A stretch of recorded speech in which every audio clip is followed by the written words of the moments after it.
கன்னியாகுமரி மாவட்டம் நாகர்கோவில் வடசேரி பகுதியில் அமைந்துள்ள தனியார் கல்லூரியில் ஜேஎஸ்ஜே கராத்தே அகாடமி மற்றும் Japan Shitoryu zen karate international association இணைந்து நடத்தும் தென்னிந்திய அளவிலான கராத்தே போட்டி நடைபெற்றது. இதில் தமிழ்நாடு, கேரளா, கர்நாடகா உள்ளிட்ட தென் மாநிலங்களைச் சேர்ந்த 1800க்கும் மேற்பட்ட மாணவ மாணவிகள் கலந்து கொண்டனர். கூட்டா, குமிட்டே உள்ளிட்ட 4 பிரிவுகளில் நடைபெற்ற போட்டியில் சிறியவர்கள் முதல் முதியவர்கள் வரையில் தனித்தனியாக போட்டி நடைபெற்றது.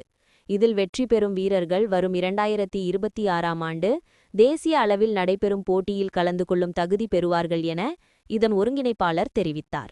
கராத்தே அகாடமி மற்றும் Japan Shitoryu zen karate international association இணைந்து நடத்தும் south India level karate championship கிட்டத்தட்ட தமிழ்நாடு, கேரளா, கர்நாடகா 3 மாநிலத்தில் இருந்து 1200க்கும் மேற்பட்ட மாணவ மாணவிகள் இன்று கலந்து கொள்ள வந்திருக்கிறார்கள்.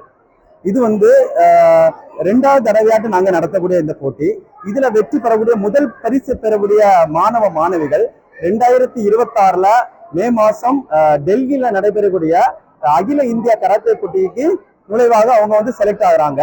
நாங்க இதுல முதல் பரிசு எடுத்த மாணவ மாணவிகளை 2026 மே மாசம் டெல்லிக்கு கூட்டிட்டு போறக்கூடிய இதுல இருக்கிறோம். இதுல இப்போதைக்கு பாத்தீங்கன்னா கட்டா, குமித்தே, டீம் கட்டா, ஓபன் கட்டா என்று 4 பிரிவுகள் இருக்குன்னா ஆண் பெண் இரு பாலருக்கும் தனித்தனியாவே இந்த போட்டி நடைபெற்று கொண்டிருக்கிறது. கிட்டத்தட்ட 3 வயசுல இருந்து நமக்கு ஒரு 50-55 வயசு வரை மாணவர்கள் இதுல பார்ட்டிசிபேஷன் பண்ணிட்டு இருக்கிறாங்க.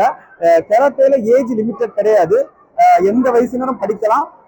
சொல்லதுக்கு இன்னைக்கு நீங்க பாத்தீங்கன்னா தெரியும், 40 வயசு 50 வயசுலயும் கராத்தே ட்ரெஸ்ஸை போட்டுக்கிட்டு மாணவ மாணவிகளாட்டு இந்த இடத்துல பங்கு பெற்றிருக்காங்க.